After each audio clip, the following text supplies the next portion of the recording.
Video view campaign to sales ক্যাম্পেইনের জন্য content creation. এখানে হুক রেট, তারপর হচ্ছে কি ভিডিও ডিউরেশন, কতগুলো ভিডিও প্লে হয়েছে এবং একটা গ্রাফ আছে। এখানে যে জিনিসটা আমি দেখাবো খুবই ইম্পর্টেন্ট, 25% ভিউ আছে এতজন। দেন আমি যদি আরেকটু সামনে যাই দেখবেন যে এখান থেকে ডাউন হয়ে আরেকটু 50% হচ্ছে এতজন। এই জায়গাটা কিন্তু ডাউন। সো এখান থেকে আপ হয়ে আবার ডাউন হয়েছে। এই জায়গাটা একদম মানে কোনো কাজ নেই, শুধু একদম সমান্তরালভাবে গিয়েছে এবং এখানে একটু ডাউন থেকে আপ হয়েছে। 75% হচ্ছে 49,000 জন। আর ফুল ভিডিও এখানে হয়েছে 26,000। কেমন? সো এই 26,000 অডিয়েন্স থেকে প্রথম হুক থেকে শুরু করে কিভাবে অ্যানালিসিস করে আমি আসলে ভিডিওটাকে সেলসের জন্য নিয়ে যাই দেখি। এই যে ডাউন হয়েছে এই জায়গাটাতে আপ হয়েছে, আবার নিচে আবার ডাউন হয়েছে, আবার আপ হয়েছে। এই জায়গাটাতে কেন হচ্ছে ডাউন হলো এবং 25% থেকে আমার এখানে কত 23 সেকেন্ড, হ্যাঁ 23 সেকেন্ড থেকে অডিয়েন্স আরেকটু যদি সামনে যাই 40 সেকেন্ড পর্যন্ত কেন ডাউন হলো, এখানে কি বলা হয়েছে আমি প্লে করব। এতটুকু জায়গা আমি নিচে গিয়ে দেখব প্লে করে যে আসলে ওখানে ঘটনাটা কি, আসলে কি বলেছিল যে এখানে ডাউন হলো। সো ওই জায়গাতে আমি ভিজুয়ালাইজ করব, ভিডিও এডিটিং করব, বা ওই জায়গাটাতে কি দেখালে, কি ট্রাস্ট ক্রিয়েট করলে আমি হচ্ছে গিয়ে অডিয়েন্সকে সম্পূর্ণ ভিডিওটা আরও ভালোভাবে দেখাতে পারতাম, আরও ধরা যেত। হয়তো বা 50,000 থেকে 1 লক্ষ অডিয়েন্স নিয়ে যাওয়া যেত, যেখানে 25 থেকে 50%কে আরও কনভার্ট হতো বেশি। সো আমার কাজই হচ্ছে মেইন যে ফুল ভিডিওটাকে সবাইকে দেখানো, যে কেন হচ্ছে গিয়ে আমাদের ভ্যালুটা অনেক বেশি, সার্ভিসটা অনেক ভালো।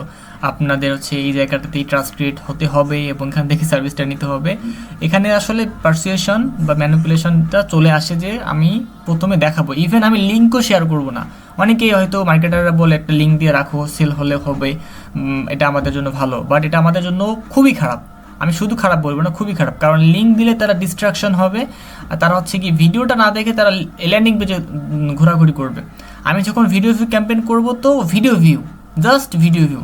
যখন ল্যান্ডিং পেজ ক্যাম্পেইন দিব তখন যদি দেখি 1-2টা সেল আসছে তখন আমি ছোটো করে রান করতে পারি। সো শুধু এই ডিসিশনটা না, এটা আসলে it's all about perspective matter. অনেক কিছু অ্যানালিসিস করে যখন যেদিকে ডেটা যাবে ওদিকে আমাকে আসলে মার্কেটিংটা নিয়ে যেতে হয়। এটা জাস্ট আমার ক্ষেত্রে ছিল তাই আমি শেয়ার করলাম, বাট এটাই যে আপনার অ্যাডেই হবে ইটস নট এ ম্যান্ডেটরি যে আপনি এটা মানবেন। আমার ক্ষেত্রে এটা হয়েছে, আমি জাস্ট এটা শেয়ার করতেছি, এটা যে মানবে সেটা না। সো আমার ক্ষেত্রে এটা হলো যে আমি প্রথমে একটা ভিডিও ভিউ দিলাম। এখানে আরও অনেক কিছু থাকে, অনেক টাইপের অ্যানালিসিস থাকে। সো এটা জাস্ট একটা ইম্পর্টেন্ট যে হ্যাঁ ভাই আমি এখান থেকে ভিডিও ভিউ ক্যাম্পেইন রান করলাম, এখান থেকে ভিডিও এরকমভাবে আসছে, পরবর্তীতে আমি সেলসে যখন যাব বা আরও যখন ভিডিও ভিউ দিব এই ক্যাম্পেইনটাই দিব, বাট ভিডিও ভিউ দিব ইমপ্রুভ করার জন্য, ক্রিয়েটিভ রিফ্রেশ করব। হ্যাঁ, তো সেখানে ডাউন হলো কেন এবং ওই জায়গাটাতে আমি কি ভিজুয়ালাইজ করব, টেক্সট দিব নাকি সাউন্ড ইফেক্ট দিয়ে অথবা অন্য কোনো ওয়েতে এমনভাবে ওখানে আটকে রাখবো, বা এখানে একটা আছে অডিয়েন্স অ্যাটেনশন রিটেনশন স্ট্র্যাটেজি। এটা হচ্ছে গিয়ে আমাদেরকে ওইভাবে তখন ওই রুলসটার উপর ফোকাস করে আমাদের কাজ করতে হয়। সেখানে আবার আরও অনেকগুলো পার্ট থাকে, ওটা নিয়ে আরেকদিন আলোচনা করা যাবে। তো এই ছিল জিনিসটা, যেখানে হচ্ছে গিয়ে একটা এনগেজমেন্ট ভিডিওতে আমরা কোনো কিছু ইউজ করতেছি না, আমাদের টপিক অনুযায়ী, ক্যাটাগরি নিশ অনুযায়ী সেই ভিডিওটাকে সেই মতো করে সেলসের জন্য প্রস্তুত করা এবং আরও অনেক খুঁটিনাটি সহ এই ভিডিওগুলোকে পাবলিকলি সবার সাথে পৌঁছায় দেওয়া, তারা অরিজিনাল যে ভ্যালুটা পাচ্ছে আমরা যে দিচ্ছি এটার সাথে যে কমিউনিকেশন গ্যাপ না হয়, এই জিনিসগুলো এনশিওর করা একটা মার্কেটের কাজ। সো এই হলো বিষয়টা, যে জিনিসগুলো আসলে এআই এখনও করতে পারে না। তার এআই এখনও অনেক কিছুই করতে পারে, যেমন অ্যানালাইসিস করে ডেটাগুলোকে জাস্ট বলা, তাদের কাছে ডেটাগুলো আছে সেগুলোকে যোগ বিয়োগ কোন ভাগ ঝা করে বলা যে এটার এই অবস্থা, এইগুলো ভালো বলতে পারে। বাট এই টাইপসের ডিসিশনগুলো, এই মার্কেটিং স্ট্র্যাটেজিগুলো, অডিয়েন্স রিটেনশন স্ট্র্যাটেজিগুলো, এইগুলো কিন্তু একজন হিউম্যানকেই করতে হয়, কারণ তাকে বুঝতে হয় নিশ কী, ইন্ডাস্ট্রি কী, তার অডিয়েন্স কী, সাইকোলজিটা কী অডিয়েন্সের, আমার জিনিসটা কীভাবে প্রেজেন্ট হচ্ছে, ওভারঅল জিনিসগুলোকে আসলে লুক আপ করার জন্য একজন হিউম্যান আসলে দরকার হয়।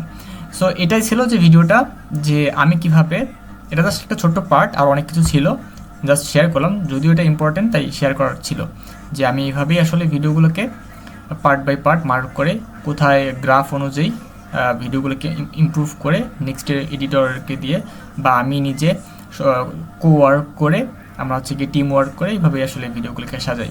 সো আপনার মতামত কি, আরও কী করেন আপনি, আপনার থেকে আরও কিছু স্ট্র্যাটেজি শেয়ার করুন, আমি সেই কমেন্টে রিপ্লাই দিব। সো আল্লাহ হাফেজ।